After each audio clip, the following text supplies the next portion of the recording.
मैंने उसके हाथ में एक पुराना सा डब्बा देखा, मुझे लगता है वही उसका गिफ्ट है।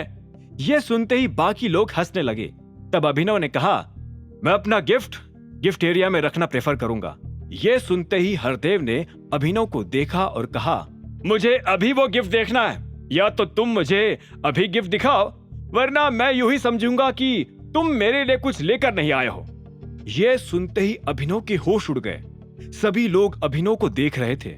उनमें से कुछ तो उसे देखकर हंस भी रहे थे। वही अनन्या अपना सिर पीट रही थी। अब आगे क्या होने वाला था? क्या अभिनव सब लोगों के सामने अपना गिफ्ट देगा हरदेव को? क्या हरदेव और बाकी लोगों को अभिनव के गिफ्ट की असली कीमत पता चल जाएगी? आखिर अब क्या सवाल उठने वाले थे अभिनव पर? जानने के लिए सुनते रहिए आगे। जब अभिनव के गिफ्ट देने की बारी आई तो हरदेव ने कहा कि उसे सबके सामने अपना गिफ्ट दिखाना पड़ेगा।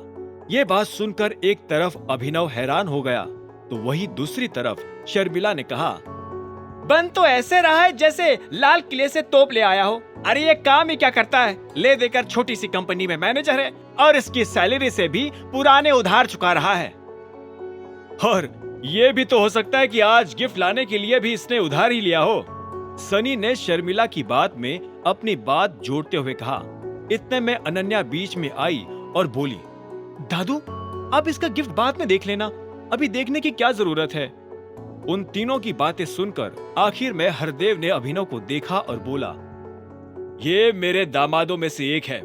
अगर बाकी दामाद यहाँ गिफ्ट दिखा रहे हैं तो इसका भी फर्ज बनता है कि ये अपना गिफ्ट यही दिखाए। अभिनव ने ये सुनते ही मदद के लिए अनन्या की तरफ देखा, लेकिन अनन्या ने अपनी नजर फेर ली। पहले ही वो अभिनव की वजह से काफी शर्मिंदा हो चुकी थी। जब अभिनव के पास कोई चारा नहीं बचा तो वो अपनी जगह से उठा, अपना बॉक्स उठाया और हरदेव की तरफ बढ़ने लगा। जैसे उसने बॉक्स हरदेव की तरफ बढ़ाया वैसे ही सनी बीच में कूद पड़ा और उसने अभिनव से बॉक्स ले लिया और एक गंदी हंसी हंसते हुए बोला, चलो देखते हैं तुम क्या लाए हो। और उसने डब्बा खोलना शुरू किया। हर कोई उस डब्बे को खुलता हुआ देख रहा था सिवाय अनन्या के। उसने अभी भी अपनी नजर फेरी हुई थी। इधर जैसे ही सनी ने बॉक्स खोला तो उसमें से एक घड़ी निकली। सनी उस घड़ी को बहुत ध्यान से देखने लगा। वो देखने में काफी महंगी लग रही थी और नजर भर के देखने पर सनी को पता चला कि अभिनव भी वही घड़ी लेकर आया था जो चिराग हरदेव के लिए लाया था। ये ब्यूटीफुल वॉच है क्या? इतने में दिवा के मुंह से निकला। वो भी काफी देर से घड़ी को घूरती जा रही थी। अभिनव ने दिवा के सवाल के जवाब में हाँ में सिर हिला दिया और बोला, हाँ ये वही है। चित्रा ने ये सुनते ही तुरंत अपना फोन निकालकर इंटरनेट खोला और घड़ी के बारे में सर्च करके सबको दिखाते हुए बोली, ये 12 करोड़ की घड़ी है। सब लोगों ने चित्रा की बात सुनी तो उनके मुंह खुले के खुले रह गए। खुद अनन्या को भी अपने कानों पर भरोसा नहीं हो रहा था। उसे समझ नहीं आ रहा था कि अभिनव इतनी बड़ी रकम कहां से ले आया था। इतना पैसा ना तो उसे एडवांस मिल सकता था और ना ही उधार। तभी ये बात सुनकर चिराग के अंदर भी धीरे धीरे गुस्सा बढ़ना शुरू हो गया था और अब उसका गुस्सा काबू से बाहर होता जा रहा था।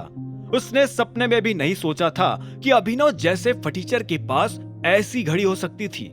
साथ ही चिराग को अपनी सारी मेहनत पर पानी फिरता हुआ नजर आ रहा था। उसे ऐसा लग रहा था कि कहीं अनन्या की नजर में अभिनव की इज्जत बढ़ना शुरू ना हो जाए। इसीलिए उसने कहा, हो सकता है कि यह नकली हो।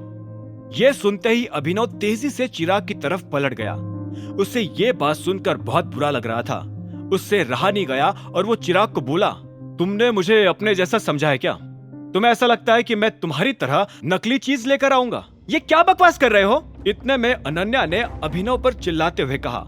वो चिराग के बचाव में आकर खड़ी हो गई। उसे देखकर अभिनव ने मुस्कुराते हुए कहा, तुम्हें क्या लगता है कि ये जो प्योर रीनास डायमंड तुम पहनकर घूम रही हो ये असली है?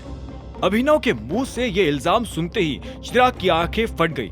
उसे समझ नहीं आ रहा था कि अभिनव को ये कैसे पता चला। आगे की कहानी जानने के लिए देखें अगला एपिसोड सिर्फ पॉकेट एफएम के यूट्यूब चैनल पर और द रिटर्न ऑफ टाइगर के सारे एपिसोड्स को सुनने के लिए डिस्क्रिप्शन में दी लिंक से डाउनलोड करें पॉकेट एफएम ऐप।